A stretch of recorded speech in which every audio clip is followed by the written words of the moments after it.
আসসালামু আলাইকুম। শিং মাছ রান্না করব শীল বিলাতি আলু দিয়ে। পেঁয়াজ ভেজে নিচ্ছি।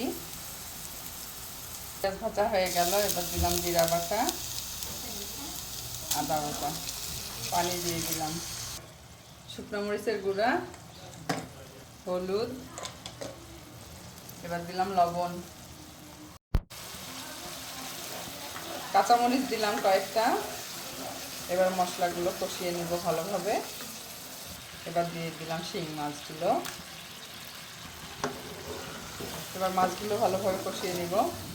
সামান্য পানি দিলাম, ঢাকনা দিয়ে ঢেকে দেব। মাছগুলো উঠিয়ে নিলাম। এবার দিয়ে দিলাম আলু।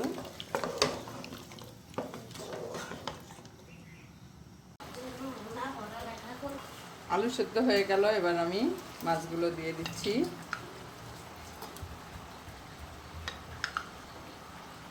ধনিয়া পাতা দিয়ে দিলাম।